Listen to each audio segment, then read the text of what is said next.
Okay, the question is. Oh, wait a minute. I should say hello first. Hello. The question is now. The question is, why am I doing this? Why am I making a Edgar Allan Poe song, Edgar Allan Poe musical comic? Well, because I am making musical comics. So there. But why am I doing an Edgar Allan Poe one?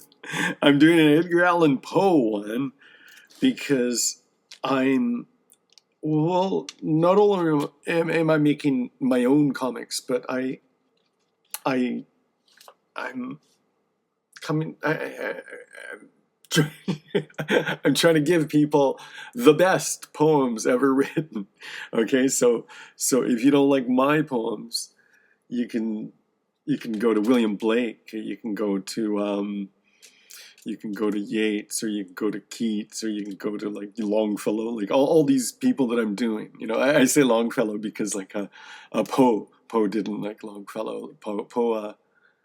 Oh boy, I could do a whole like Poe thing, but I won't do a Poe thing because I'm doing Poe was a really crazy critic. Like he was a part of his whole thing was he was really attention getting because he was an outsider. He was a Southerner. Okay, he wasn't like the publishing industry. The publishing industry didn't like him. People in the publishing industry didn't like him. All the other authors didn't like him. Nobody liked Poe. But Poe was a fun guy. That's the thing, is people think, oh man, he must be really depressed. And this is the thing, is people watch Edgar Allan Poe's Fall of the House of Usher and Edgar Allan Poe with Vincent Price. And you see these Edgar Allan Poe movies, and it just kind of turns them into these pure gothic horrors that, I mean, certainly his stuff is gothic horror, but it's like they make them kind of generic instead. Make it like, oh, Poe, he's the guy that had castles, right? No. He has this style that's, well, if you want a book to read, if you have the idea that you read books, read David Copperfield. David Copperfield by Charles Dickens. It's one of the great novels, and everybody that reads books should have read David Copperfield by Charles Dickens. It's a gateway into Dickens, okay? Anyway, like there's this guy named Mr. Micawber, okay? And Mr. Micawber is, he speaks in such a way that is, I just love. I love it. I want to know Mr. Micawber. I want to know him, but he's just like tries to say it in the most flowery way, okay? And this is what brings me to this book that I bought, okay? Poems of the English Language by Harold Bloom. And Harold Bloom is the greatest critic of the 20th century. He was the guy from the New Yorker, wasn't he? I don't, New York Times, I don't know what, but he was like the critic, he was the guy that, told you if you were good or bad, or if you succeeded or failed. But I mean, he lived way after Edgar Allan Poe. He would have wanted to topple Edgar Allan Poe. I mean, it's plain. It's plain because, he insults Edgar Allan Poe, like all the poets that he loves in the whole book. And then he starts off with, how does he start it off with? Okay, here it is. Edgar Allan Poe, 1809 to 1849. Poe is a bad poet, a poor critic, and a dreadful prose stylist in his celebrated tales. Okay. And then he says, Poe is also inescapable. No other American writer, blah, blah, blah, so widely read, blah, blah, blah, blah. But I don't know if I don't know if large groups of people are reading Poe anymore. But one of the things Harold Bloom says over here is, like, at the end of the second paragraph, he says, Oh, his most famous, The Raven, the Bells, Annabel Lee, and the astonishingly dreadful Eula Lame. You can abandon yourself to them if you want to. But what is it that Poet gives you? What is it that he gives you? Well, I bring you back to Mr. Macabre. He's talking in the most flowery way, but Poe is like Mr. Macabre if he suffered a whole series of tragedies where everybody that he ever loved died of tuberculosis, and he was just yeah. Anyway, he's a wonderful guy. He was known as a fun guy, as a funny guy, as a prankster. He was a real jokester. Here's a story of Poe. Is when he was younger and he was in college. He was supposed to be making some. He was a terrible student, terrible student. He was a I'm kind of like playing with the whole playing with the whole idea. Like I'm playing with brains. I'm like the left brain, right brain, and he was classic, totally right brain. His style was a little scatterbrained.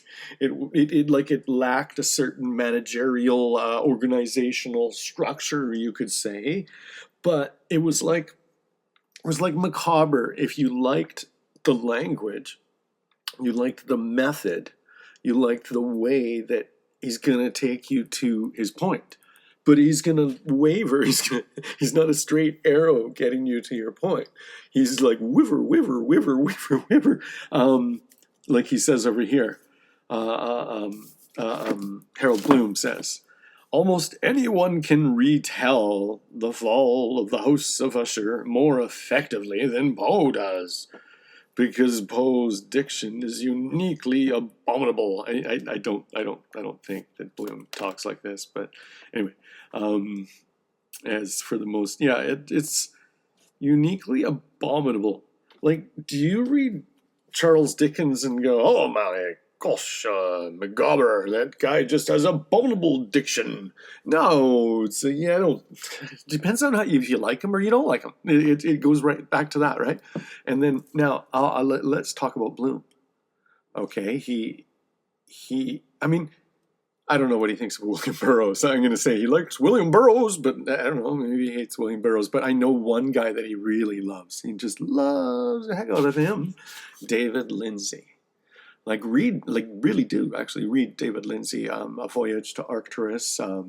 Is a classic novel of in a real fringe kind of way. C.S. Lewis read A Voyage to Arcturus and was and Tolkien. They both read Voyage to Arcturus, and you could say that it was essential for them to read that to come up with their great works. Okay, they both thought it was disgusting. But they both thought, wow, this is amazing how he gets spiritual concepts and he puts them into a fantasy scene, and he's able to deal with these huge concepts, but in this crazy, almost reckless way. But David Lindsay had a Gnostic bent. That's the whole thing. Is if I don't want to talk about politics. This isn't politics, okay? But I have to mention that our world, our country's people they follow philosophies, and there are two major philosophies, and one, it basically follows Christianity, and the other one basically follows Gnosticism, okay? And Gnosticism is Marxism basically follows Gnosticism. Anyway, I'm not going to get into that because that's look it up. Just you can find that kind of information. I'm not talking about that. What I'm talking about is the bias of Bloom and whether Edgar Allan Poe is awful. Is he awful? Is he awful? I say no. Adamantly pound my fist on the table. I wish I could speak like Poe. Really. I mean, if I could speak I love Poe. I love him. And that's the thing about it. Some people, you read them and they're just telling you a story. Like Bloom is saying, effectively. I don't want a story told. What? No, don't tell me a story effectively, but like a joke. A joke has to be told effectively. Like, you don't add words to it. You just tell it like, boom, it's like an arrow pointing straight to the punchline. But a lot of Poe's greatest stories aren't even, it's like the ones you know, if you read the story, you'll go, oh, this isn't at all the movie. What the hell is, what's going on? Well, what's going on is they changed what you think. I saw a Fellini film. Oh my gosh. It's just full of fog, and there's all these fashionista Italianios, fashionistas from, I love Italians. I really do. They're the most beautiful people, and if I had to pick a language to speak, it would be Italian. And I don't say that to suck up to them. I mean, I really do love Italy. I love the, I mean, the look, the people, everything. It's just, they're beautiful. It's, everything is like their history is oh man. But anyway, like back to, yeah, I love old Western culture. Geesh. It's considered political nowadays, but should it be? No, should it be? Okay. Now, Edgar Allan Poe. Is he bad? Is he good? Now, he's saying over here that he's just like, okay, he puts two poems in that aren't his good ones, you know, or his great ones, and he puts them in on purpose. Okay, he's put it in on purpose, like, because he wants to prove that Poe sucks, and so yeah, okay, let's see. Okay, he's saying that this is he says right away that he's like imitating Shelley.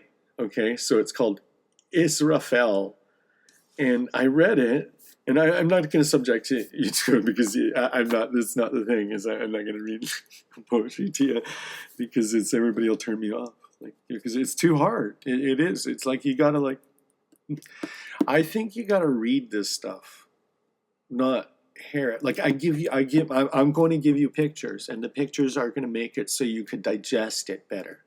And you'll, even if you don't get the words, you'll get the pictures, you'll get the poem, you know, and you'll get something else that's off too, because I could do the pictures one way, I could do them 100 different ways. The pictures are just the mind. Like, it's everybody's going to read it a little differently, right? But I mean, anyway, I read the first stanza and I love it. You know, I read the first stanza of the first Shelley entry. I don't love it. I find it just kind of, I don't know, stodgy. I can't get into Shelley. I know I will, because I'm just trying to get in. I'm not a poetry guy. I don't have like a poetry degree or anything like that. You know, it's just, I accidentally got into it because I'm trying to sell my adventure comics, okay? And I started getting into like, oh, I'll do them so they rhyme. And I don't know, I just, somehow I stumbled into this, and it just, now I'm like completely obsessed on making poetry alive in culture. And anyway, like I'll get to that kind of stuff. Anyway, like the first stanza is so like silly, like it's cartoony in the Poe one, but in the Shelley one, it's highfalutin kind of. I know I'll like him, you know, when I read it, but I don't know if I will, because it's like, I mean, Shelley and Byron, they're kind of like, I don't want to reduce people. I don't want to reduce people. I'll read atheists. I'm not like, I won't read atheists. No. I'm going to read them. And I know there's this one, Osmandius, like, that's a great poem.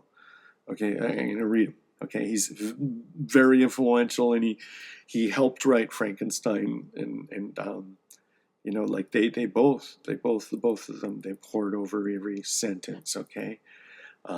Mary like wrote Frankenstein, but Shelley, you could say, edited it, okay? And anyway, like there's Lord Byron and Shelley, and they're kind of on the devilish side, okay? They're kind of on the devilish side. And then there's, say, Poe, and there's Blake, and they're kind of on the side of the angels, okay? And people think Poe is like on the side of the devils. That's because you look at movies, and there'll be Edgar Allan Poe's this and Edgar Allan Poe's that, and it's never Edgar Allan Poe. Like, read the story. Like I was telling you before, like the Fellini one, it was just, yeah. Before I got off in some kind of, I love the Italians. I love the. It's ridiculous. I love the Brits too. Like, I'll get off on like tangents. Like, loving the Brits and the Italians. They're my favorites of Europe. You know, they really are. You know. Anyway, the first stanza is, it's like cartoony. It's wonderful because he's talking about like in heaven there's like the angel Israfel, and he says the giddy stars, so legends tell, and then he's talking about like the enamored moon blushes with love. He's made the moon into this kind of like a 1930s kind of Betty Boop style moon, you know? There's this really cool sense of humor to Poe. And I knew it when I was a kid. Like, when I was a kid, there wasn't, we didn't, our school libraries would be kind of barren in some ways, but I mean, there was no young adult. I don't like young adult. I hate that. You know, it's just like, no, just read Poe. Read the real stuff. Read the real stuff. Anyway, like Poe was the kind of the weirdest, kind of most interesting thing for little boys. You know, like if you're a little boy, like read the narrative of Arthur Gordon Pym and just. It doesn't have the last two chapters. Last two chapters is missing. You didn't finish it, like Kafka. You didn't finish it, okay? And it's like it has cannibals in it. There are natives with sharpened teeth. They're like sharp because they file them, and it's crazy. It's completely crazy. And it's like a nutty version of Moby Dick for kids for the year like 1900s. It's like I don't recommend it though, because it's kind of terrible. And I know what Bloom means by calling him bad, but I mean, Poe was wildly popular. People loved him. People, like, he sold, like, the publishers hated him. The whole publishing industry hated him. But whenever a magazine took him up, they would sell, like, you know, sevenfold. Like, his stuff, people loved him. He was a populist, okay, and that's what bothers people like Bloom, because you could look at Shelley and he's hard for me to understand. Actually, I have to pay attention a little bit more, and the rewards aren't there as much. Where Poe, I get a 1930s smiling moon that's blushing with love, and then, I mean, at the end, it's going to be like, you know, the love of his life is dead, and oh, so sad. You know, it's going to lead there, because this sounds crazy. This part, this is the aesthetic of beauty that Poe was following. He was, and I find I've followed it myself, where I've made things intentionally sad because I think sad is like, it is part of the quality of the beauty, and part of, like, think of the song Yesterday. Okay, Paul McCartney writes one of his best melodies. Okay, brings it to George Martin. George Martin recognizes it as one of his best melodies. What's the first thing that he does? Well, let's make it slow and sad. If you have a really good melody, do you really want it to be upbeat? I mean, yeah, like, that's cool, but let's make it more beautiful, is kind of what Martin was saying. And why is it that beauty and sadness it's such a strange mystery? Anyway, and we have this weird idea in art sometimes, that, like, sometimes people don't want to see sadness, and what they don't see is this element of beauty. And when Bloom says, "What does Poe have for you?" He says, "But what is it that Poe gives to you?" And Poe, he doesn't see it.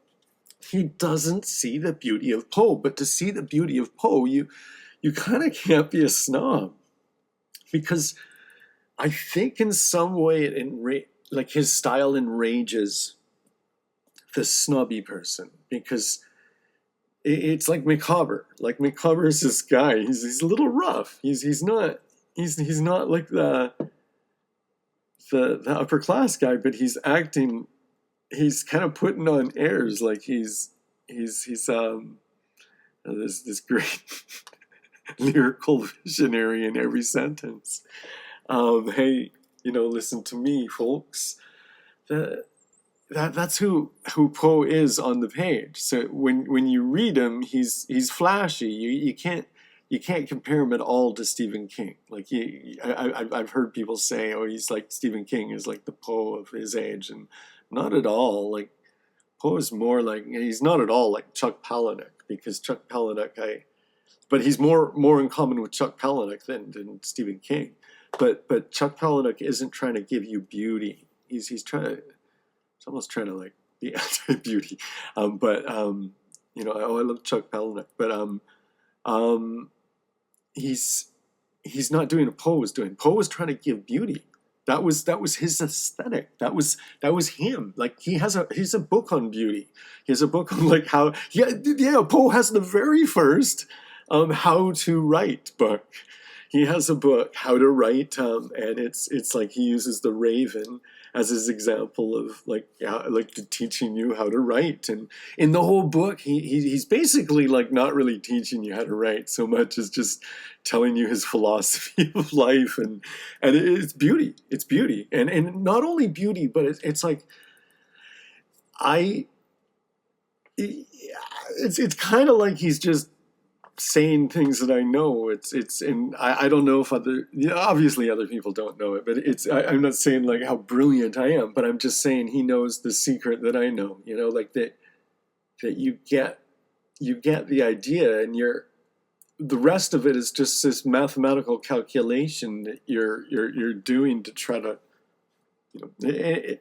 I'm going to talk about that book. It's really cool. He's the first mystery writer. He's the first what else? Like he wrote, like he invented the mystery format of like the Muddy Boot and the detective and the whole whodunit format. He's the first of a whole bunch of different types of things, because if you buy Edgar Allan Poe's best tales, you're just gonna get horror. They're only gonna have like the most like horror like tales, but don't buy that one. Buy every tale he ever wrote, okay? Because he wrote such a variety of types of tales. He was the first true crime. He's the first true crime story writer, but you can't say that. No, I can't say that, because poems, they were murder ballads. Murder ballads were basically the first true crime poems, right? This is the first true crime literature. But Poe he's kind of special because I was talking earlier about the right brain and the left brain. Poe is one of the things that the right brain dominant person has to struggle with, but they should try to master it, is managerial, like and organizational. And that's one of the problems with a lot of like heavy right brain people. They won't push themselves into the left brain, because they think there's this weird idea nowadays. It's like a new idea. It's like you get a label, okay, and I'm this kind of person. And then it becomes a self-defeating prophecy, okay? And it was, I kind of, I understand when people say, no, I literally neurologically can't do that, Michael, like I can't. And I get it, okay? Because my neurology is like, right brain dominance, and which means that I can get everything I can get, but it's going to be hard. And it's harder to get the organizational structure, but when you get it and you're a right brain person, you get it in a special way, okay? And that's one of the reasons why a lot of like the really wild, like kind of moguls of the past were these real heavy right brain thinkers, because they were kind of uniquely inventive. And our society doesn't ask for that type of person. And so the risk-taking type person like that, the type of person's almost extinct. They're dying off, right? And it's a sad thing, because it means we stagnate. We stagnate unless we what? Okay, I can give you answers, but I don't want to go in that direction. I want to be talking about Edgar Allan Poe. Okay, and he was. I'm going to tell you, like, I guess I should just before I play the song, I'll tell you a story of Edgar Allan Poe. He was like, when he was younger, he was such a joker, and he was a fun guy, and obviously he had this sadness that he didn't share with people, and they just saw him as a fun guy, and everybody's like, they would talk to him, and he would say he's a poet. He doesn't really like the school. He doesn't really like all the lessons he's taking, and he's a poet. He wants to be a poet, and he kind of, like, his hero was Lord Byron, who wasn't a good hero. Like I was saying earlier, he was like kind of on the devilish side, okay? And so, Lord Byron had a thing for his cousin, and Edgar Allan Poe had a thing for his cousin. Or did he? I don't know. Because Edgar Allan Poe's parents, they were wandering actors, and then they died, and the brother, was the mean brother, took in Edgar, and he didn't really like Edgar, and Edgar loved the mother, but the mother died of tuberculosis. Of course, anybody that loves Edgar dies of tuberculosis, and I don't know which side the cousin was on, but he married a young cousin, and some people say that it wasn't that they didn't know each other, and I don't know. I have no idea. Some people say, oh, he was from the South, and the South is like that. I don't know. I really don't know about that. I forgive him for whatever his crimes were, and I know I'll see him in heaven. Okay, I will. In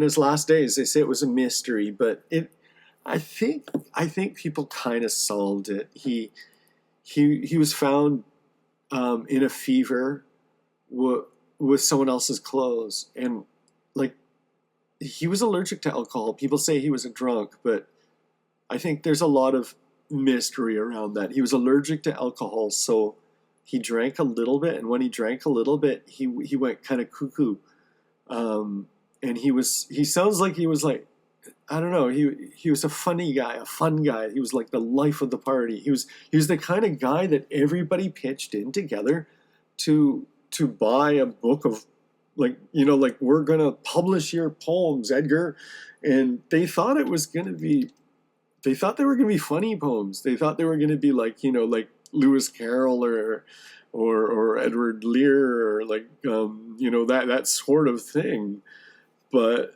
it was all like this really gothic, sad, dark, depressing stuff, and it was, no, they couldn't believe it when it was printed.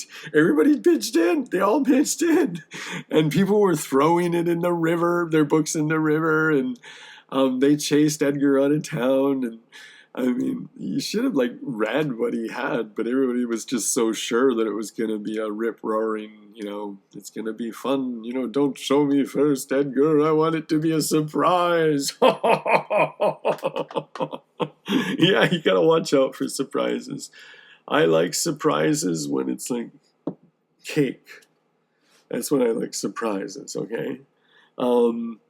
Yeah, but I mean, if you can't see the beauty that Edgar Allan Poe was giving you, this is Harold Bloom. He's like the most esteemed critic of the 20th century, and he can't see the beauty in Poe. I think it's because teenagers get Poe. Like, people look at it and say, oh, a teen would be able to get this. Is that it? And that's why Poe is awesome, because, I mean, like I said, as a little boy, I read Poe, and I kind of forgot what he was like because of the movies. And I kind of thought he was boring over the movies. Not boring, but like, oh, he's the first guy to write stories like that kind of thing, you know?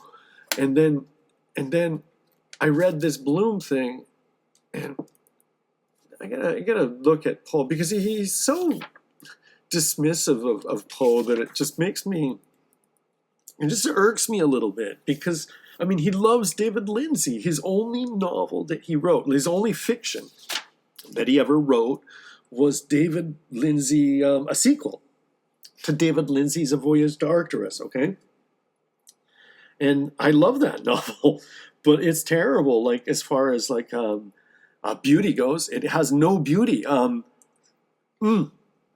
The vision of beauty is in your mind. Okay, so it has lots of beauty, but the beauty's in your mind of what you imagine. But the prose itself is very straightforward. Okay, it's like effective. It's effective, and I love the heck out of that novel. I do, but it's confusing. It's a very. I'd like to read it and talk to somebody else that read it because it's a very interesting novel. And C.S. Lewis called it disgusting, but he said, I mean, he kind of said a statement about it that almost implies that he was influenced by it to write spiritual fantasy, which he wasn't the first spiritual fantasy guy. Read George A. MacDonald, okay? He wrote like really in the lines of C.S. Lewis, okay? Really good stuff, really good stuff. He has this one novel that's really hard to read, but it's really good if you can get through it. It's really good. It's a Lilith, okay? Just like highly recommend it. It's really, really, really. I wanted to make it into a comic book. Like I still might someday. I reread it. I reread it, and I don't know if I know exactly what it means. And maybe I do when I read it, and maybe I will better now because it has Dante-esque imagery. And when I read it, I didn't read Dante. So now that I've read Dante, I'll get it better, because I know it has the cats and the leopard and the spotted cat. So it's really, there's something going on with that book, and I got to reread it. So, but Bloom, it's weird that he's the most distinguished critic, and he doesn't. He seems to have a bias that seems to be very much in line with like a political bent. And very interesting, you know, like coming from the New Yorker or the New York Times. Like I'm not really sure which, but anyway. So you know, this is ugly because I know Poe was unwanted everywhere. Like he was not everywhere. No, he was doing speaking tours. He was doing stuff like that. Like so he was wanted. People wanted him, but there was a kind of snobism around him because he was I don't know if you can call him far right. Like I think he was a monarchist. He was really, really, really old fashioned. He was very almost boastfully and boorishly so. I'd love to read his critiques of other writers because I mean he was really rude. Like he was attention getting guy. The people liked reading him because he was entertaining. Okay, and nobody else would be as sort of classless as he was a lot of times. I mean, like, have you read Davy Crockett? I've read Davy Crockett. It's like you can't read that stuff anymore. You wouldn't be allowed to. So no, it got different. But Poe was high. He was high culture in a way, right? So like you weren't supposed to be the way Poe was in his culture. And it shines through, and like all the intelligentsia of today, they know. And, you know, I look in all the poetry books. I get these anthologies and I read them nowadays. I'm reading a lot of poetry, right? Because I want to turn them into songs. I want to bring the wisdom of the ages and bring it back to people. Because I think we lack wisdom. And so I'm trying to grab all the wisdom and I'm trying to turn them into songs. Darn it. Because poems used to be songs. All of them used to be songs. And we got away from songs. That's when they lost whatever magic they held. It's the 20th century was all about art losing all of its enchantment. It's visual art turned abstract. And poetry turned completely unformed and away from the mystical and into something that was just a reporting of some sort. It's like what slam poetry is considered cringe now, and they don't come up with a wonderful rhyme like in the old days. They'd take out the lute and they'd come out with a melody and they'd sing it, and that's what I'm trying to bring it back. I'm not expecting other people to take up the mantle of bardery or but that's what I'm doing is barding. I'm taking up all the greatest poems of the ages and I'm turning them into songs, and I have a whole bunch more. I'm doing a whole King Arthur cycle, and I have one song that's 20 minutes. I think I have 20 plus minute, and they rhyme and they tell these thrilling stories, and that's what I want to do is bring the story back into poetry. And poetry isn't like I'm going to ignore not the whole 20th century, no, but up until a certain. Like I like some of it. I even like the Sylvia Plath. I shouldn't laugh from Sylvia Plath, but I mean, holy moly! Yeah, no wonder. My gosh, sometimes you're not writing wisdom. You're just heading toward a cliff. And that's what a lot of poetry, that's what a lot of art is.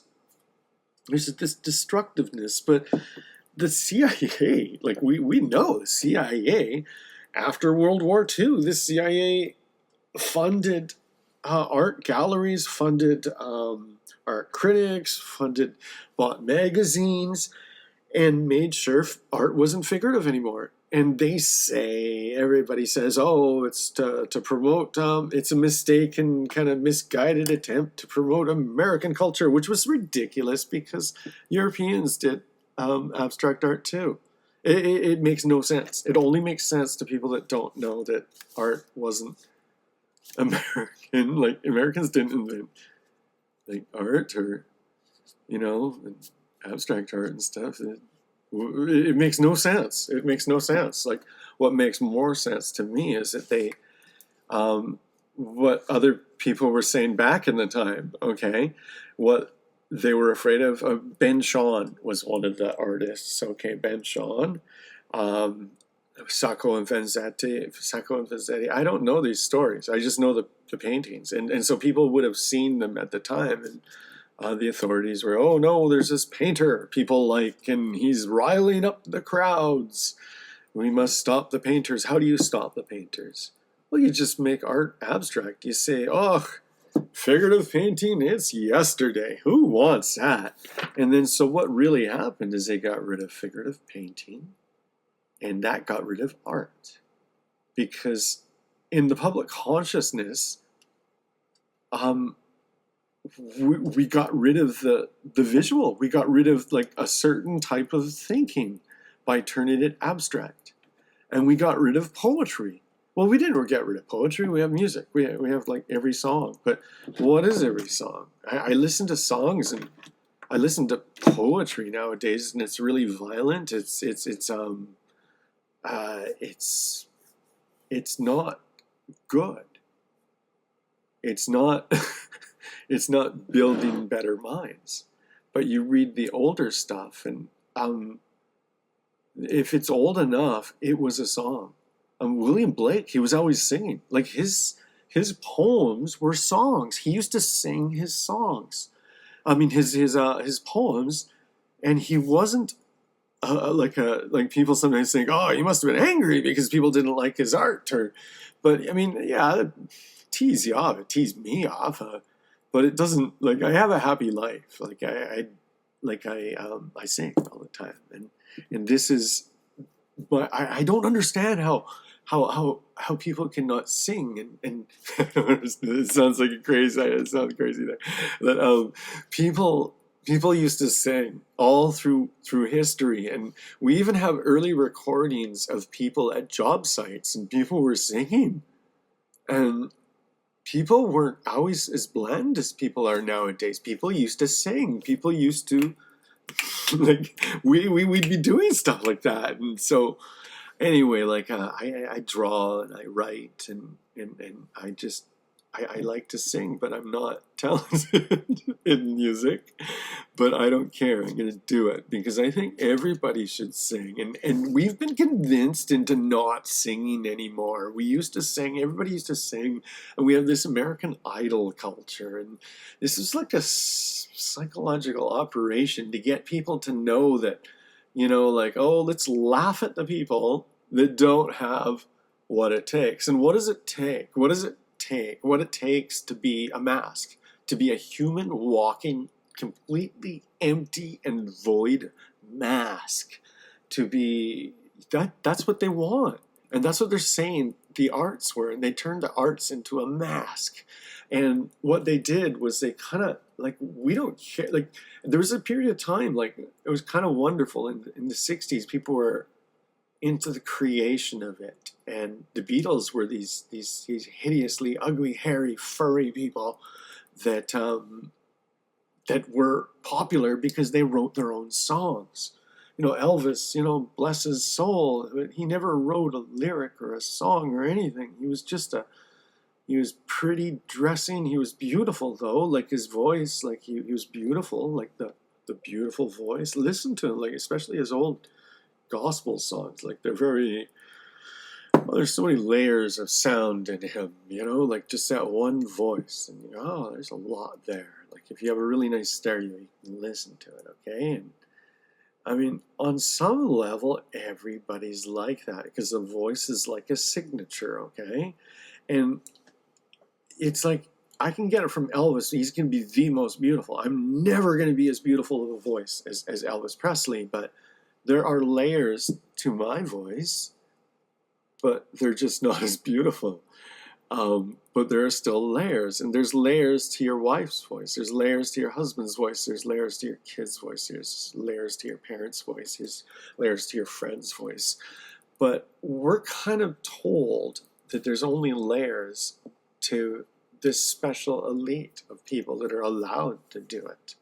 And imagine that. No one's telling you you can't sing. No one's saying you're not allowed to sing. They're telling you you can't sing. Well, what's the difference? What's the difference? I know my daughter went to, my daughter and my son both went to music school. Like it was a fine arts core education. That was the name of the school, okay? And they were so kind of anti-art, and nobody sang. Like if you visit any of the kids, you talk to any of the kids, they hate singing and they don't even sing. And they would have classes, it would be 80 kids. And if you had a really nice voice, you were one of the favored kids, and you probably still sing. You probably still do. But if you don't have one of the favored voices, then you don't sing anymore, and you hate singing.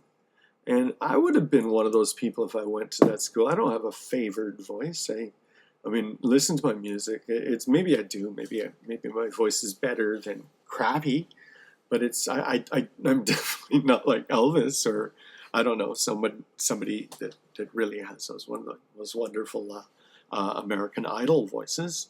But I could still sing a song, and so many of us could sing a song, but we're kind of, there's been a psychological operation to tell us not to. And there's been a psychological operation to make all artists kind of idiots. Like, really, like, it's modern art has been modern for like 100 years, over 100 years. I remember I didn't go to like art school. But I was at art school, kind of like community college, until I went into graphic arts. And then I would visit, like I would see other fine arts people, and they'd always insult me over time because I would say that, and my wife would be like, "Well," and it sounds kind of skeptical, like, but it's like, then we saw a fine artist, and he right off said, "Well, your art is not art." And it's like, my art isn't art, because, and he said, it's like, I asked, and he's telling my wife that it's not art because it's basically commercial art. In a time when print is dead. Like, it was commercial art. Like this would have been really commercial. I would have been able to make lots of money in the 20th century.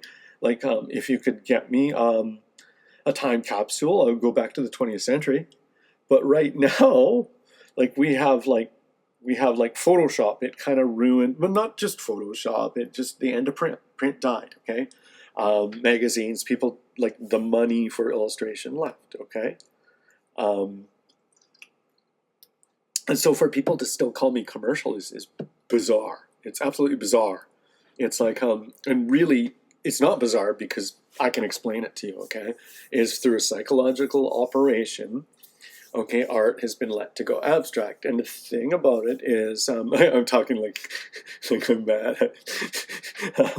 The thing about it is, okay, we're all right brain. We're all like right brain dominant in art. But I mean, if you're taking academics, you're not right brained art. Okay, you're a left brainer, and that's what happened. Is they turned art into something that left brainers can do, and so now left brainers could do, because any left brainer, like a left brainer can like, you could, like, a monkey can do this. Like, I don't mean to insult left brainers. They're like really good at math, and they're good at managerial, and all the stuff that matters in our culture. Okay, so far be it from me to insult the lords and masters.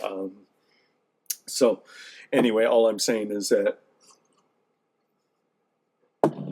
wait a second.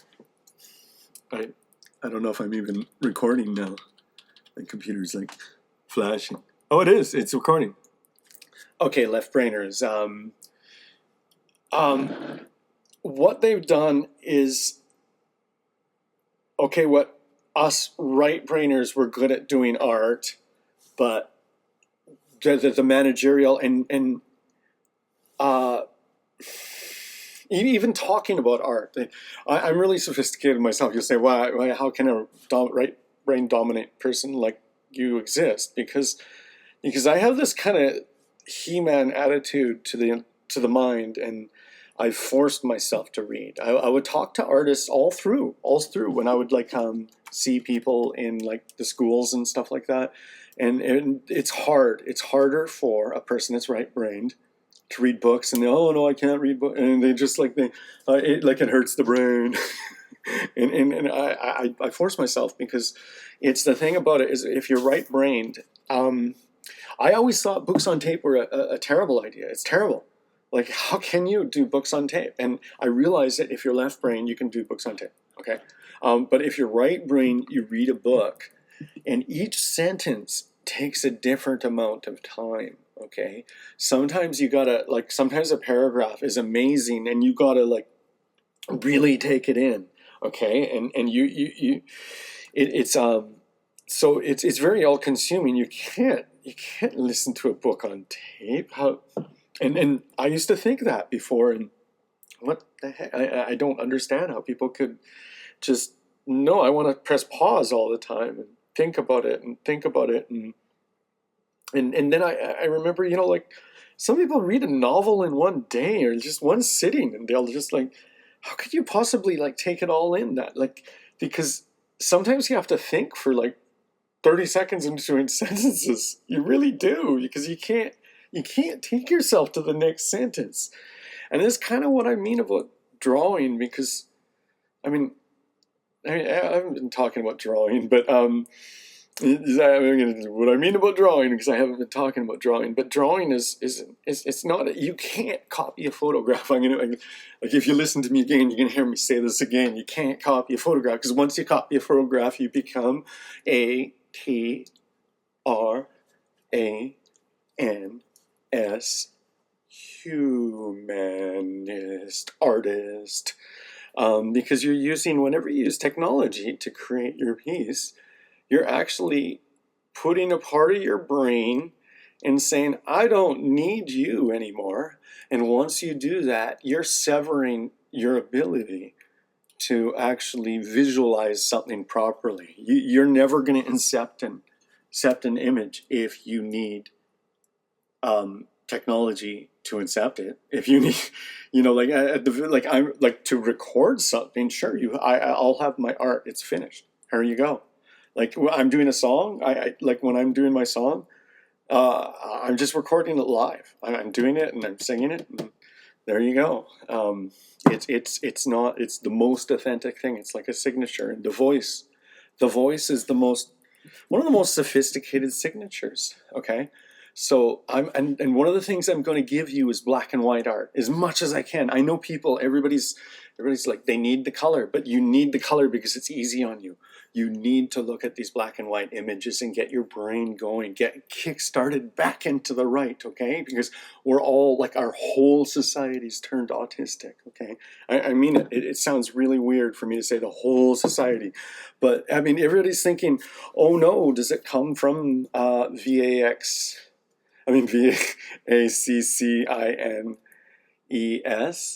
Does it come from those? Or does it come from Tylenol? No. I mean, I know people are going to say, why? You're saying that, and everybody's going to think it's political. But I just know where it's coming from. It's coming from the computer. Like, it's coming from our managerial society. Our society is autistic. Like, look at the description of autistic. Just, I don't know, like, Google it or something like that and get a little shorthand description. And it's a description of our society. Okay, and then we're wondering, oh, gee, why is it growing? It might be Tylenol. Well, the reason why it's Tylenol is because all the parents are working and they're getting headaches. The mothers are going, oh, boy, I have a headache. But the mother that's not having the job while she's pregnant, she's not getting the headaches. I mean, our society's autistic, and the way every problem is tried, like the way they figure it out is like the managerial system is autistic, very, very, very left-brained. And I'm going to tell you something about the left brain. When you sever the left brain, and you only have the right. And we've had this. We have tested this extensively. Okay, people with only the right, and you get them to draw a horse, they could draw the whole horse. They could draw, and that's because if you only have the right brain, you could do everything. Everything the left brain, but you can't do it as easily. Like math, you're gonna be as good, like in time, but it's gonna be a little slower, okay? Depending on your intelligence level too. But you'll get there. But the left brain is the whiz. The left brain is the genius at math, okay? Like you get these, not every autistic person is like a genius at math. I'm not saying that. But if you have a really high IQ and you're autistic, like, and chances are you're going to be better at math, right? And our society is like what in my country, my prime minister is basically, I mean, his son is, or his little person is one of those people that autistic people generally turn into. Okay, and he's probably, and I'm not talking politics now. I'm not, really not. Okay, don't put me into some kind of political algorithm, because I'm not. And it's when you have two people that are intelligent, they get together, but they're not intelligent in a way. If you have two people that are intelligent, and they're intelligent in a way that it's like complements each other as opposites, that's a different thing. But if you have two people that are intelligent in a way that our society really values, then it means it's two people that are borderline autistic. And I wonder why their kid is going to be autistic. Yes, exactly. Okay, so what we're doing is we're trying to find some kind of magic bullet that's doing it, when it's really our behavior. It's our whole pattern. It's a pattern. It's not a plug. It's a pattern, not a plug. I should make that into a t-shirt. It's a pattern, not a plug. Make it into a song. It's a pattern, not a plug. It's a pattern, not a plug. But I'm talking about Edgar Allan Poe. Edgar Allan Poe is wonderful, and I love Edgar Allan Poe, and I think everybody should read him. And he wasn't the gloomy guy that everybody says he was.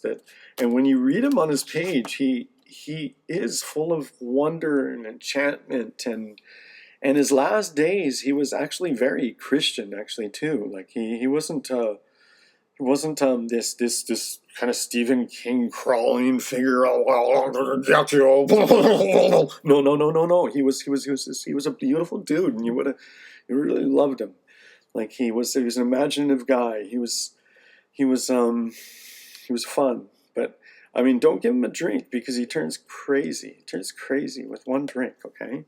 And oh yeah, I was going to tell you how he died. Like because like it seems that it seems that there was this thing, and I forgot what it was called. There's some name of it, and at the time there was an election the time that he died, there was an election, and what they used to do was they used to get people, and when they were just a wandering guy, and they would grab them and abduct them, and they would force them. I shouldn't laugh. This is awful. This is awful. They would force alcohol down their mouths in a funnel. They would tie them up and put a funnel of alcohol, and he was allergic to it, so he got drunk really easily.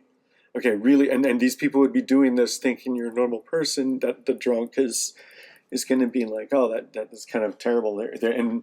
But no, Edgar Allan Poe had actually killed him. They found him. Yeah. I'll tell you what they were doing. They were bringing him through to vote, and the people would vote, and then they would change their clothes, and they would get them to vote again, and then they would give them more alcohol, and they would change their clothes and get them to vote again. And that was a terrible, terrible practice, and it's historically documented, and it was historically documented to be happening where Poe was at the time. And he was actually going to get married. It wasn't a depressing thing at all. Like, it was wonderful, and his world was going to be better. He was given he had a benefactor that was going to finance a magazine for him, and he was going to have an Edgar Allan Poe magazine, and he was going to have illustrators for it, and it was going to be fantastic, and he was going to write stuff, and he was going to he was set, and he was going off to marry this woman, and his new love, and he was in love with her, and he wasn't drinking, and he wasn't doing anything like that. He was abducted, and 5 weeks earlier, he suddenly became very Christian. Like, he was always like this kind of like Dante-esque guy where you didn't really know exactly where he stood, right? And he was like spiritual. He was spiritual, but he wasn't like kind of pushing a certain angle. But now he was like he was kind of fully there. And so it was a real tragedy, because what would we have found in his new work? Like, it would have been more Christian. It would have been more, I would have loved to have read it. But, I mean, if you want to get satanic conspiracies, like, I mean, maybe he was thinking up all these great stories, and Satan killed Edgar Allan Poe. That sounds crazy, but it's just the way I think, and it's you don't have to think that way. That's the whole thing, though. This is what I'm saying, is that I watched RRR. It was a movie, and wow, that movie was really fun, and it was a Hindu movie, Hindu gods and stuff like that. I'm not like, oh, I'm a Christian, I'm against the Hindu gods. No, if it's Greek gods, I read it. If it's like what's your problem? I don't, like, people are weird about Christianity. They hate it weirdly. It's like they're programmed to hate it. It's all fiction and all art, and before a certain time, like, everything kind of relates to it. And if you want to have any kind of wisdom or any kind of understanding that's deeper, you should lose the hatred of Christianity. And if you are a Christian, then wonderful. My work is for you. But my work is also for the atheists and for the Satanists, because I think if you're a Satanist, you'd probably like Edgar Allan Poe too. And I have all sorts of things for the Satanists. That's the funny thing, is the Satanists are actually weirdly, some of them are more interested in like some of the neat mystical stuff more than the Christian. And like sometimes you'll get like the Christians that won't have any kind of mystical or spiritual thoughts, but they're going to heaven because they're very left brain Christian. Like they're very like, their managerial system is perfect, and they pray to God, but they don't feel God, and God really appreciates that. Like he really does. Like what he said after Thomas said, blessed are those that don't need any proof. But if you want to go to the right side, and go to the right side, you go to the wild side. If you want to go to the right side, you get the proof. Like anybody that says, "Oh, it's proven to me," like people in the sort of left brain types, I think they often think, "Wow, that person's just crazy." But that person isn't just crazy. I mean, I don't think that sometimes maybe I don't know, but no, that person, it's the right side. It puts you in touch. I have a story. I have a story in my second book, El Shaddai 2, that it's not proof because you're going to read it and you're just going to say I'm lying. But I have absolute proof for me. I mean, absolute proof for me. That sounds like it's not absolute, right? And I can't say it's absolute proof because, I mean, you could say that it's not. Oh, that there's some other kind of time loop way that modern physics can explain through string theory or something that. But I I document it, and I'm gonna tell it to everybody, and you can get my book too. I'll put the links below. But what happens is, in a nutshell, to make it really like the shortest version is, I knew my friend, my not my friend, like it's like I knew him 3 decades ago. So I don't talk to him. He was a junkie. I don't think about him. I don't talk to him. He never had kids and stuff. He didn't walk the straight line. He was a junkie. He was a thief. I don't think about him anyway. Like I dreamed that he died, and I was in some sort of, was like a jury member on some sort of spiritual panel on whether he was good or bad. It was very, very strange. And then anyway, then when I woke up, I found out that he died right when I had the dream. Oh, the telephone's ringing. Telephone's ringing. I'm gonna stop this for a second. Stop it for a second. It's my daughter's birthday, so we're going for sushi. So I'm saying that we have absolute. I have absolute proof. Like isn't that absolute proof? Like wouldn't like this isn't proof to you. This is proof to me. Okay, and what the point of me telling you this isn't going to you. It's saying that the reason why is because God appears to you in dreams and visions. He says this in Numbers 12. He says, unless you're like Moses, I appear to you in dreams and visions, okay? So if you want God to appear to you in dreams and visions, you've got to go to the side of the brain that gets the dreams and visions, and you got to make it stronger, okay? But we live in a managerial society that's pushing, really just pushing this left side of the brain, and everything, even using the computer, is pushing the left side of the brain, right? Okay, so what are you going to do?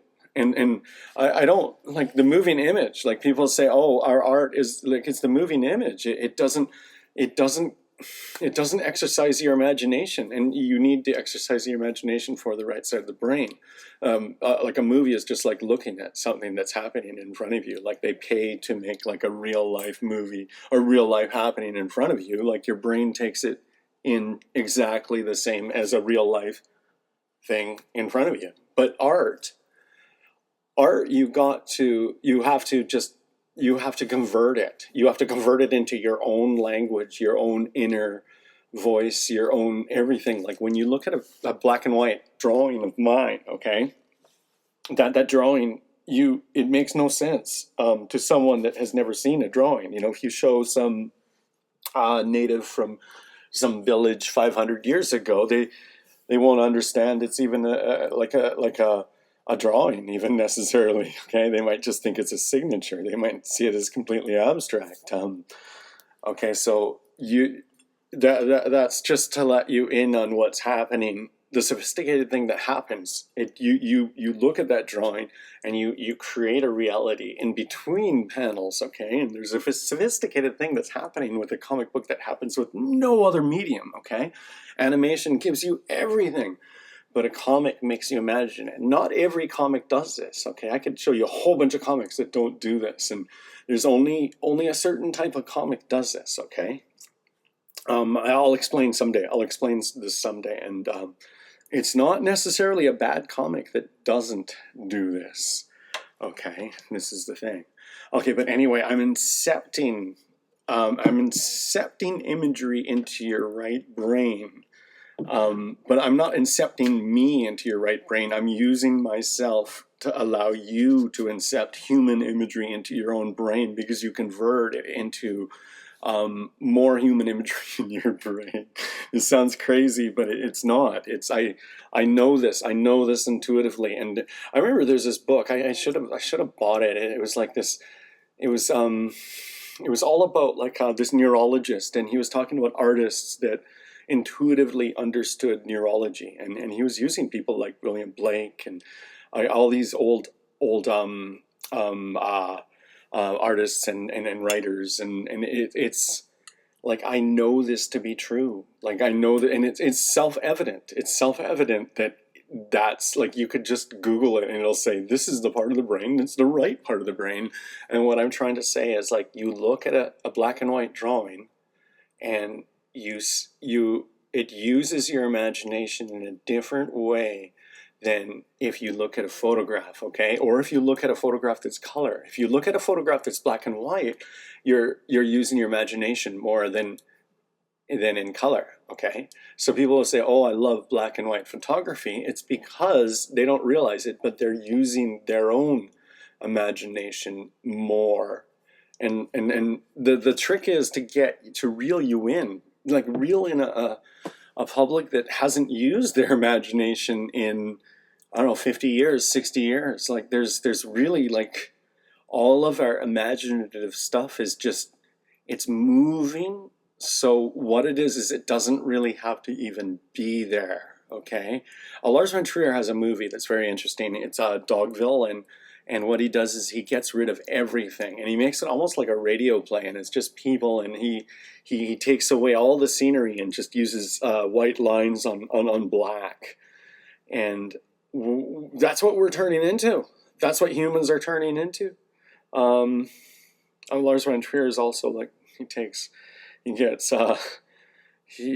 before he writes any screenplay, he goes on all sorts of really, really hard drugs, and he kind of ruins himself. I don't know if he makes movies anymore even. Anyway, Edgar Allan Poe always gets thought of as a degenerate, but he had alcohol poisoning. So if you see somebody that has alcohol poisoning and they're a prankster and they're always goofing off, okay? You would see them when they're a prankster and they're always goofing off, and you'd say, oh, look, it's Edgar. He's high again. You know, or if you see him when he's drunk, it's, whoa, boy, he's crawling up the walls. Yeah, that's because he had alcohol poisoning. So I think that part kind of got exaggerated, I think. I don't know. And the thing is, people don't know. But the person that wrote this stuff was his enemy, this guy that he accused of plagiarism and all sorts of things. Edgar Allan Poe was a really, really nasty critic. He was, but he was nasty in a way that was like, he was trying to be funny. He was trying to, like, in one, he told a person how to unalive himself, and you can't, you'll do this great justice to the readers if you do this, and he gave him a technique of how he could, like, that's how mean-spirited he was in his critiques. So I'm not defending.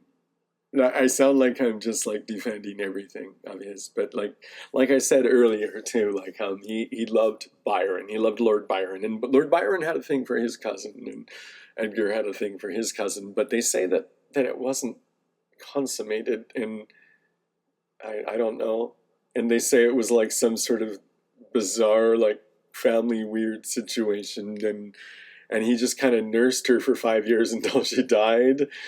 Um, so his life seems a little surreal, and when you read his stories, they're really wonderfully kind of surreal too, because as Bloom said, like, where is he taking this?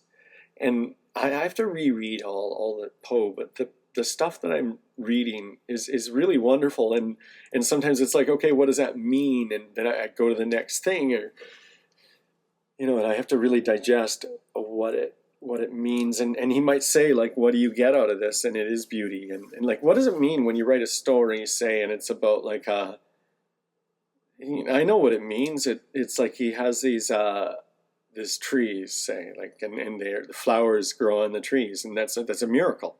And so when he's loving the miracle of the flowers growing on the trees, that's very visual, okay? And so it means nothing to Bloom, but it's very visual. Okay? It's not telling you something; it's telling you something.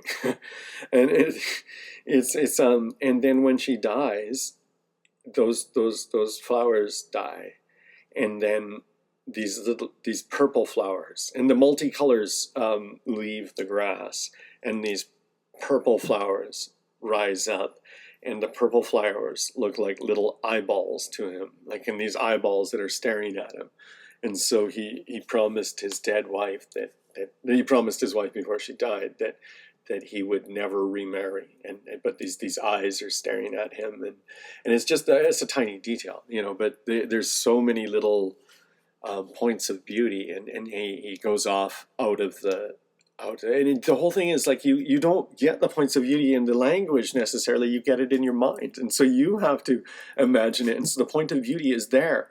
I have this vision of these flowers that grow on a tree. It's like a flower growing on a sidewalk. That's if I want to make an analog to nowadays, right? A flower growing on a sidewalk. How is that possible, right? And then they all die, and the multicolored grass leaves and just goes away, and then these purple flowers come up and they stare at him. They look like little eyes, and he doesn't say they stare at him, but that's very Poe-like if they're staring at him. And he just creates a real place. He created a real place, okay? I'm imagining that it stares at him because he created a real place, and that's what I'm trying to do with a comic, okay? I'll make a place. Every comic I do, I make a place. And this is one of the things that separates, I think, a great comic from a non-great comic, and because you have to make a place. Okay, you have to make a place for the eye to go into, for the dreams to go into, and for to incept a world of dreams and visions. If I can incept a world of dreams and visions, then you have a pathway to the right side of the brain, which leads you to your experience that will prove absolutely that God exists. This doesn't prove God exists. This proves that it's supernatural, and somehow devils exist, but if all that exists, then God should exist, right? I have other sort of experiences, but nothing so, well, that's a miracle. Like that was a miracle, okay? That really was. It was a miracle, okay? And I have like other experiences that you could call visions, but this wasn't just a vision. This was like something, I don't know, I'm calling it a miracle. There's probably some kind of like, oh no, it's only a miracle if sassafras is poured on it, and I don't know. But to me, that was a miracle because, or whatever, there's some sort of I'm not a theologian, okay? I'm not a theologian. If you think, like, I don't debate. I can debate someone, but I'm really not the smarty pants, like Jay Dyer, or like that type. Like I love listening to those people, but I'm not that type. Okay, I can hold my own. I can hold my own. I really can. But it's all for art. That's it. For me, what led me to art. What led me to God. You could say what led me to God is art. People want. Okay, we have millions and millions and millions of people that will bring in an authoritarian state unless Christians embrace art. That's my thought. Yeah, if Christians embrace thought and of art, like right brain thought, if they embrace right brain thought and they become leaders in that realm, then the people of peace, the people of ironic peace, they will have dreams and visions. And that's the only thing that converts them is not theology, but is, well, some of them, but a very, very small amount will be converted by theology. They'll either lose their faith just through, postmodernism, or else they will keep it. And there's no way you can get rid of it unless you give them dreams and visions. And what gives them dreams and visions? Their prophet outlawed it. Okay, it's called art. Okay, he outlawed it. All right. Why? Why did he? Because it gives dreams and visions. Okay. Now, if we could create dreams and visions, we'd create it through an artistic visual culture. Unfortunately, Christianity is very autistic in this time of history. Okay, so what can we do? Well, this is what I'm leading to. Okay, what we can do is we have all this history of art, and my art is embracing that history of art. Okay, I'm embracing Dante, I'm embracing Botticelli, I'm embracing Bosch, I'm embracing Michelangelo, I'm embracing Raphael. I mean, not Michelangelo so much. I really respect Michelangelo and I really love, but he's kind of like off on another kind of another place than me. My stuff is more down to earth than Michelangelo. My stuff is more I don't mean not spiritual, but Michelangelo is like everybody's muscular and even the woman. And it's just, I don't know, it just kind of leaves me. It leaves me, but I'm in awe. But it kind of like, I'm pre-Raphaelite. I'm very pre-Raphaelite. That's what I am. If you look it up, look up pre-Raphaelitism. And that's kind of what I'm doing. I'm like the last pre-Raphaelite artist. And pre-Raphaelitism was an artistic movement that was in the 19th century, okay?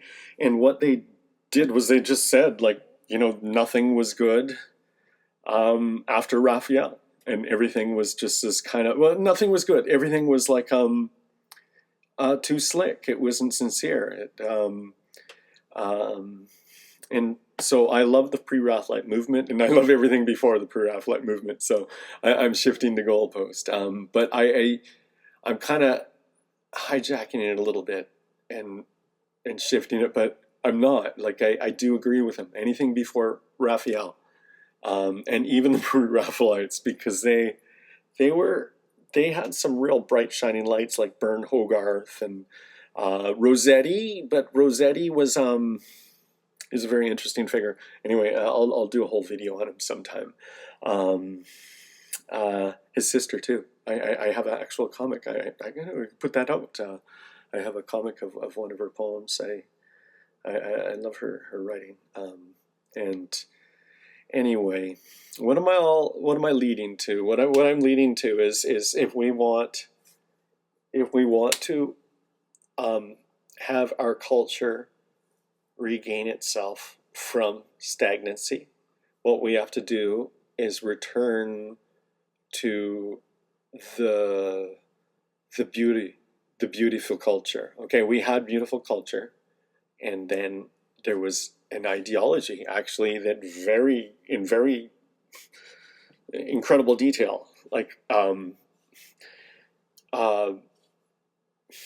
explained how beauty was oppressive. Okay, so we got rid of beauty through, say, brutalist architecture. Okay, we brought up brutalist architecture, and if you don't like brutalist architecture, what's wrong with you? You don't understand the idea. And okay, so it paved the way for people oh, you silly stupid person, you can't you know, that trick, you know, like, oh, you peasant, you can't say it's ugly because look, and there always was something kind of clever about the brutalist architecture, okay? But then what it did was it showed us, hey, we don't need moldings on the ends of walls. We don't need decorations. We don't need beautiful stairways. We don't need all that. It as it was doing its clever thing, it was also doing a magician's trick of sweeping away all the beauty. And now that we don't need the beauty, now we don't get the clever brutalist architecture that is ugly anyway, but it's like clever. It's like clever but ugly. We get just ugly boxes, and now everything is an ugly box. We live in everything is an ugly box, and even like the Steve Jobs aesthetic, where it's like knock down all of your walls and just have your house just be this one big box, and don't even have colors because walls are for colors. Like, you know, if you want to enhance your life a little bit, like have every room being a different color, and you walk into one color to another color to another color, and that's the wonderful. But no, like let's embrace the Steve Jobs aesthetic of everything being white and bare, and you know, that's it. Let's have everything just be white. And my wife used to read these magazines a long time ago. They were they're housing magazines. It would just show beautiful houses and different apartments and different ways you could make your place. And there was a certain year, I don't know when it was, 2005 or 2006. I don't know when it was. It was some time ago. But all the magazines turned white. Like white, I mean like white walls, like Steve Jobs style, like everything. Everything was white. And like it used to be like, so you'd have different colors, but then everything turned white. And this is what everything's all beauty is disappearing, okay? And what happens when all beauty disappears is the right brain activity goes dormant. Okay, so it like so many people's right brain activity has gone dormant. So basically, look at my comics and reactivate your right brain activity. But it's true. It's true. Here's the second El Shaddai, and the first. I'm not going to show it to you. I'm just going to play this, and you know, like in my other videos, I'm going to show you the stuff, and look down, and I'll look. I'll have the links below, but it's. It sounds crazy. I'm a comic artist, and I'm saying comics can save the world. It sounds like I'm just like, but no, really, it's this right brain activity, and I'm kind of the goofy person because I've like as an artist, other artists are very, they listen, and they believed everything that we're in this golden age, and I just no, I don't like it. I have this kind of, I don't know, it's not a weightlifting attitude to art, but it's like a weightlifting attitude art. You just work and work and work and work, and you try to. It's because I started drawing when I was like 20 or something. And I read this interview, and it was Neil Adams actually. He said that you can't draw until you've done 10,000 drawings. And so then I drew and I drew and I drew and I drew and I drew and I drew and I drew and I drew and I drew and I drew and I drew, and I didn't stop drawing, and I got better and better and better, and like 10,000 drawings later, and then, you know, 20,000 drawings, 30,000 drawings later, 40, and yeah, and that's it. Like, you know, like thousands and thousands of hours, and what it does is it really pushes you onto the right side of the brain. And I'm not sure if when I started, I don't know, I would say I was, because I was always very visual, and I never really started. Like I could talk and I could talk and I could talk. I'd probably talk for another hour after this, but I never used to be as verbal when I was younger until I read a whole bunch of books. And that's kind of what I'm saying is like, if you're on the right side of the brain, you should try to like get the skills of the left side of the brain. And if you're on the left side of the brain, you should try to get the skills of the right side of the brain. But our society doesn't care about the right side of the brain. They understand that the right side of the brain is somehow important, but it doesn't lead to money anymore. It doesn't lead to And when there is any little right side of the brain kind of job, it's just this, like a small part of the right side of the brain, really, you know. So since it doesn't lead to anything, nobody really values it. And when they do it in a way that's like, it's like I remember, you know, like I talked about my kids for fine arts core education. Okay, they had they I remember talking to the art teacher and just trying to get her to, like, you know, give some art projects where the kids can, like, express themselves differently from each other. Her art projects were for a school that called themselves Fine Arts Core Education. The projects were like assembly pieces where everybody's looked exactly the same, and everything is like we're we're socially engineering a society that's left-brained, and we need to balance ourselves. We need to balance ourselves to the right. It's our problem is we're on the left. Like, this isn't politics. This is the brain. And even if you don't believe in the brain, right side, left side, it's still the useful theory for saying. And even, like, that's what I mean about Christianity and, like, religion and Greek myths or whatever you want to do, Norse tales. Like, these tales are good to understand reality. And what we've done is we've taken them away. Why? Like, you've taken them away because it's the right side of the brain that understands it, okay? And we need to get back to that, okay? And anyway, I'm gonna end this off with my song, okay? I gotta go for some sushi. I'm gonna end off with my song, and next video is going to be my song with all the art. It's all done, actually. What I did was all the comic was completely, like, I didn't even make a comic. I just used one of my books. Like, I have, like, an actual but it wasn't a comic. It was like a illustrated book. So so when you see it, like, it'll, oh, this isn't as good as my musical comics, because it's not really a musical comic, okay? But I did it anyway. You know, that's the way it is. So here's my song. And well, I'll say one last thing. This song was really easy, really, really, really easy. I didn't work hard on it at all. Like, some songs, it's I really kind of, like, it's a real journey getting there. But this one, I just started playing and I just sang it, and there it is. And I might like it a lot because it was so easy to do and easy to write, because it kind of wrote itself. It wrote itself. And here it is. I hope you like it as much. I know it's not a super great song. It's very humble. But it wrote itself, so I love it. And I think when I'm critiquing how I do these, it's how I tell the story. And it's not like normal music. Like, normal music, you do a song, but my music tells a story, so I have to tell the story. So if I can tell the story, that's better than a better song.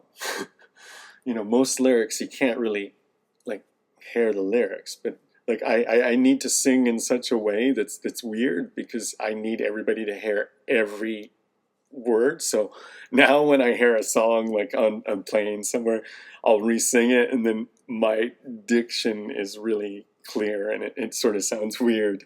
But I have to do that because I want everybody to hear every single word that I do in my songs. So I have this weird style of singing because I want you to know every single word. The first time you hear it, you have to hear every single word, and I can't do it too fast or else you won't take it in properly, okay?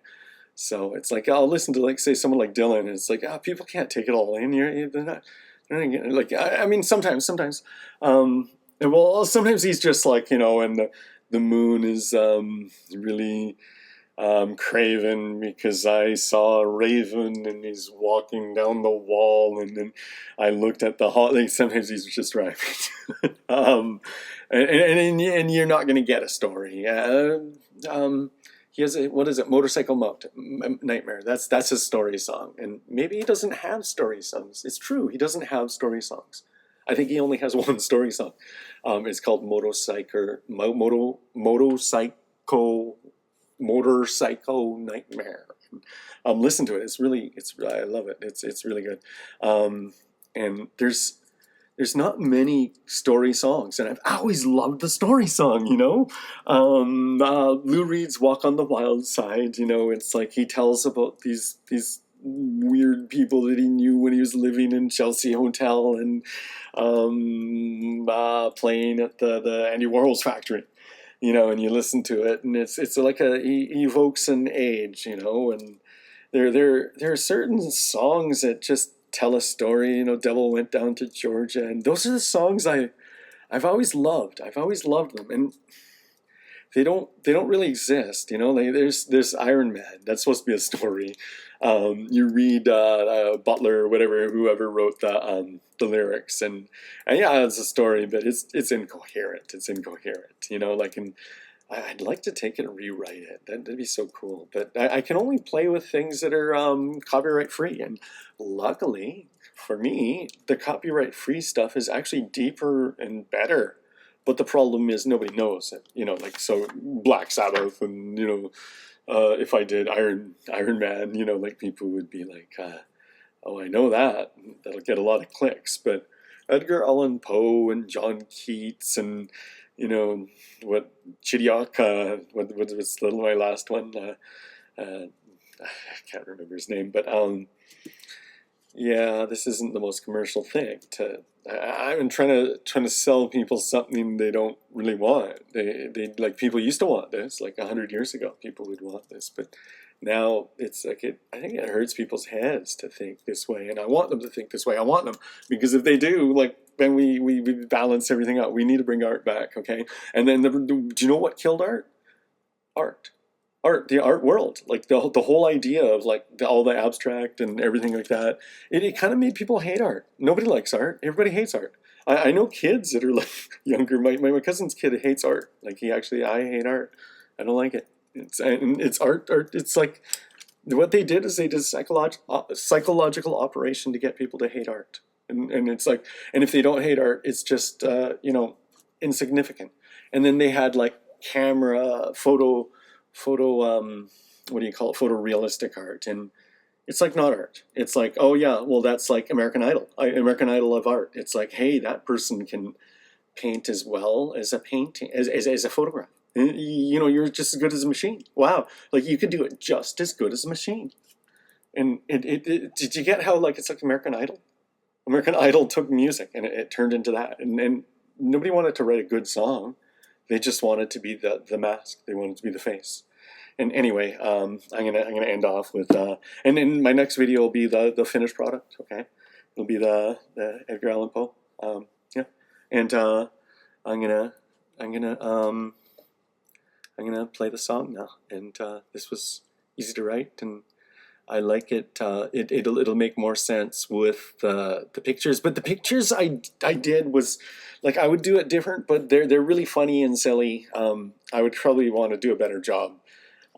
They're fun. They're light. I would do a better job if I redid it. And this is my first book, and I wasn't making comics at this point. Everything's gonna be comics now. So well, I'll do another Edgar Allan Poe. In fact, I want to do a whole book of Edgar Allan Poe, and I want to call it Edgar Allan Poetry. But Edgar Allan Poetry, isn't that funny? Nobody thinks it's like a dad joke title. Anyway, I'd like to do it all. Like I'd like to do like a whole bunch. And so I'm gonna do it like every week, like Edgar Allan Poe. I do another poet and another poet, and I'm gonna do me and just I don't know. I'm doing trying to sell my books, and obsessed on making these song poem things and bringing narrative poetry back to our culture, and get people thinking visually, thinking artistically. And you can do it. But like even comics have turned into this thing where it's like I say, the backgrounds. Okay, like look at a comic and does it take you into the place? Like a Donald Duck comic actually will. A Donald Duck will, but a lot of superhero comics won't. Like the art will be fairly sophisticated, but it doesn't have like the real lifey kind of like, oh, this artist has has drawn real people before. Like, like you won't have that feel. So there'll be something lacking, but it'll be slick. And then the backgrounds won't make sense. It won't put you right into it. Like you should be plunged into it. Like in a dream, you don't like you're in a place. You're in a place like we're trying to incept dreams and visions. Okay. And if we incept dreams and visions and you talk to God or demons or whatever you want. Like if you're a Satanist, then talk to demons. If you're a Christian, talk to angels and God. And if you're an atheist, then just enjoy the imagination. Here's my song. It was many and many a year ago in a kingdom by the sea that a maiden there lived whom you may know by the name of Annabel Lee. And this maiden, she lived with no other thought than to love and be loved by me. She was a child and I was a child in this kingdom by the sea. But we loved with love that was more than love. I and my Annabel Lee. With a love that the winged seraphs of heaven coveted her and me. And this was the reason that long ago in this kingdom by the sea a wind blew out of a cloud by night, chilling my Annabel Lee, so that her high-born kinsman came and bore her away from me to shut her up in a sepulchre in this kingdom by the sea. The angels, not half so happy in heaven, went envying her and me. Yes, that was the reason, as all men know in this kingdom by the sea, that the wind came out of the cloud, chilling and killing my Annabel Lee.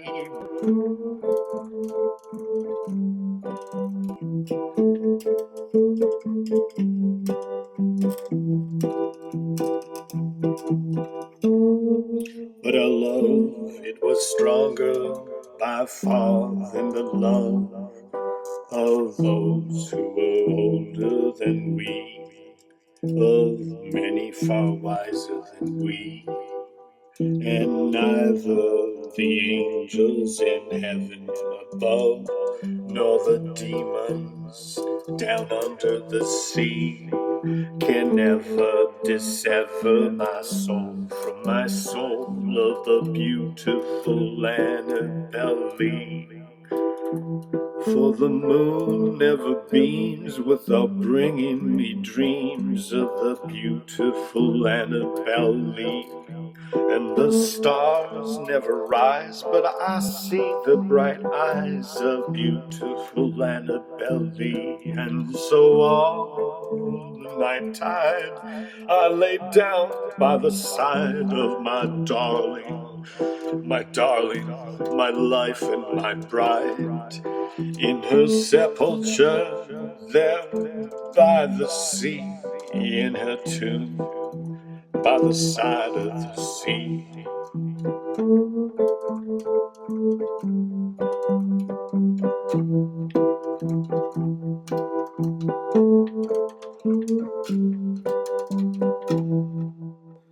Yeah, isn't that beautiful? Yeah. I say about my own song. But it's Edgar Allan Poe. I mean, his beautiful his lyrics. But the thing is, it's kind of a joke too. Like you could take it as a joke. You could my illustrations will show you what I mean. But Edgar Allan Poe, people think he's like the horror guy, but he's also the humor guy. He was the humor guy. He was really funny. He was really silly and yeah, there'll be a joke and there'll be also incredible pathos. And that's who he was. Like he was the guy that everybody thought was hilarious and this wonderful prankster, and they pitched in to make a book of poetry, and they were shocked that it was sad. And it's this cycle of humor and like funny and pathos and sad and funny and sad and funny, and the sad is kind of it's made existential when it's with the funny. It's not. So people say, oh, it's ironic now, but it's not. It's somehow deeper in this level where you're seeing it the way. Uh, there's a supernatural element to so much of what Poe is doing. There's a psychological aspect. He's really doing something wonderful, and Bloom couldn't see. Bloom was, what do you get out of Poe? What do you see? And he can't see it. And I mean, one here's an instance of how, like, let's connect this. Okay? He's a Gnostic. He's a Gnostic. He wrote a sequel to David Lindsay's novel, so he's a Gnostic, and because of his Gnosticism, he can't see this kind of purity of vision. He can't see. Okay, I'll use Christabel by Samuel Taylor Coleridge. Do you know Samuel Taylor Coleridge? He's another guy I really like. Okay, Percy Shelley and Byron. People used to really love them, but I don't really grab onto them. But Coleridge, I really do. And there's this thing that he was doing for, I don't know, something 40 years or so, and it's called Christabel, and he never really finished it, and it's really wonderful. It's really beautiful, and it's the thing is, like, Bloom is saying that it's sexual. It's like he's saying it's he says what appears to be a mutual sexual seduction, and he thinks it, like, he sees it differently. I don't, like, I think he can't believe this way of seeing it. Okay, they take their clothes off, and it's like one is really pure, and one was viciously abused by men. And Coleridge is just too, like, he's too Victorian to talk about the bruises and the cuts and all the terrible visuals that would have been there. And so it's like she takes the poor victim, and Christabel takes Geraldine, the victim, and they lay down without their clothes on. And now this is the Victorian, like, this is the Victorian day. This isn't like this earlier Victorian day. I don't know the age, but anyway, it's like it's the 1800s, and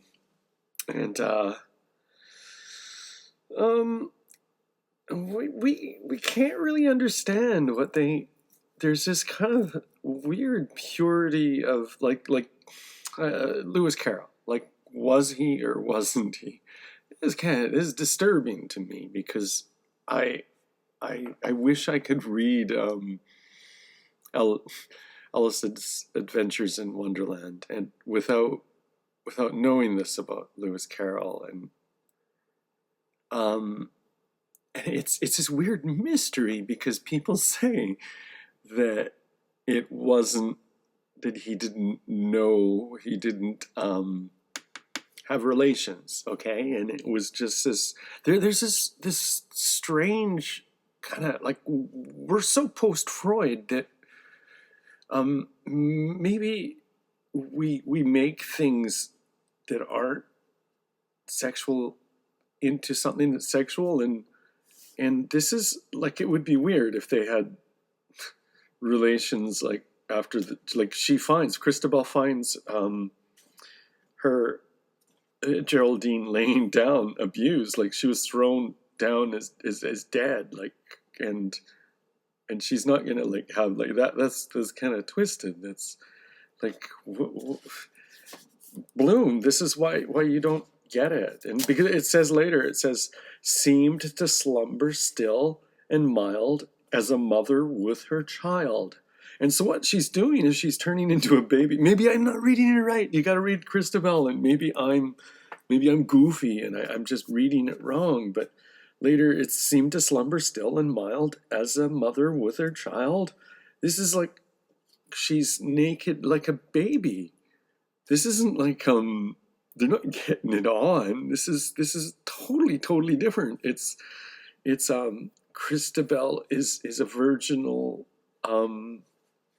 uh just a virtuous maiden, and she's not gonna have some kind of fling with, and plus too, like to take like a victim and have a fling with a victim. It's like Bloom. Anyway, I mean, Bloom spent the rest of his life, like at the end of his life, just railing against Harry Potter and like Harry Potter, it's terrible, it's awful, it's like what are those people doing to their minds? But I mean, that was the last literary sensation. I haven't read Harry Potter. Maybe I should, but it was the last literary sensation, and he spent his whole time just like railing against it. And I don't know, people were reading. I don't know the virtues of it, but was it as bad as he thought it was? If it was as bad as like if it was like Poe or something, like he hated Poe, like the, I guess he hates J.K. Rowling's work too. But would he have railed against Poe if like Poe was around now, like during his day? I don't know. But there's a hole inside of his perception, right? Like I think so. Like read Christabel and see if you think it's like a lesbian farce. Okay, it's not. It's this beautiful thing that is really not that. And Harold Bloom was the great. It says on the front, a colossus among critics, and he was like the great critic. But I mean, if he was the great critic and he has this hole, and I don't really know his stuff, so maybe I'm just, maybe I'm seeing the hole because it's so obvious now in this space of history, but maybe not. Anyway, this is my piece, and I I hope you like it. I really do. Like it's going to be next. I'm going to load the actual the video with the comic, and I'll put the comic into a book. Right, like in the end of all this, I'm going to put it into a book, and it'll be like a book of poems, and yeah, and the comic poems, musical poems. Yeah. So I'll talk to you later, and I'll hopefully I don't know how to say goodbye. Just goodbye, goodbye. Usually there's another person that says goodbye. It's unnatural. Goodbye. There's no goodbye. Goodbye.